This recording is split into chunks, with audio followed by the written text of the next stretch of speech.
রাম রাম, সুপ্রভাত, সুস্বাগতম নতুন একটা ভিডিওতে। আজকে আমি কথা বলবো বাচ্চাদেরকে নিয়ে, যারা বাচ্চাদের বাবা মা তাদেরকে নিয়ে। কারণ তারা নিজেদেরকে অনেক কিছু মনে করে। তারা চাইছে তাদের বাচ্চাদের যে দড়িতে বাঁধবে সেই দড়িতেই তারা বড় হবে। তারা তাদের দড়িটাকে ভেদ করতে দিচ্ছে না।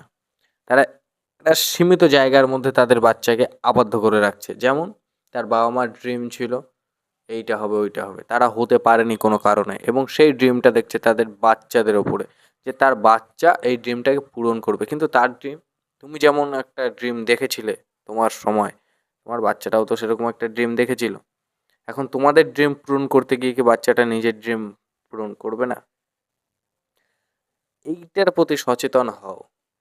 তোমরা বাচ্চাকে হ্যাঁ মানুষ করো, উচিত রাস্তায় নিয়ে আসো, আদর্শ দাও, নীতি দাও, কিন্তু তাকে আবদ্ধ করো না তোমাদের ভালোবাসায়, তোমাদের মোহতে। এইসবের মধ্যে তাকে জড়িও না।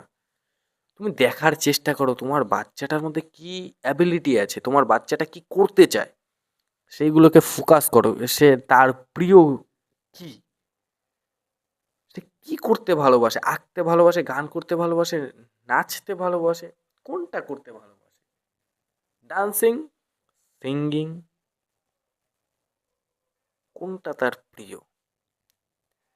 সে কি অ্যাথলিট হতে চায়? সে কি খেলাধুলা প্রিয়? সে ক্রীড় প্রিয়? তার কি প্রিয় জিনিসটা কি? এই জিনিসটাকে তোমরা ফলো করো। এটাই প্রথম কাজ, হচ্ছে কি বাবা মার এই জিনিসটা দেখা একটা বাচ্চার প্রতি। তাহলে ওই বাচ্চাটাকে উচিত রাস্তায় নিয়ে আসতে পারবে। তার কারণ ওই বাচ্চাটা যেটা করতে ভালোবাসে সেইটাই যদি তার প্রফেশন বানিয়ে দেওয়া হয়, তাহলে বাচ্চাটা তো সারা দিন ওই ওই জিনিসটার প্রতি লেগে থাকবে, তাই কি নয়? বাচ্চাটার যদি খেলতে ভালো লাগে, তাহলে কি খেলতে ভালো লাগে সেটা তোমরা দেখলে, এবং সেই খেলাধুলার মধ্যে তাকে ঝুঁকে দিলে, ছুড়ে দিলে, তাহলে সে ওই খেলাটাই খেলছে ছোটবেলা থেকে, এবং তার একটা জায়গাও তৈরি হয়ে যাবে। এবং পড়াশুনোটা সাইডে থাকবে। পড়াশোনা করবে না কেন? অবশ্যই করবে। এবং সে যদি পড়াশোনায় ভালো হয় তাহলে তো আরো ভালো। তাহলে তোমাদের একদম, তোমরা যেটা চাইছো সেটাই হবে।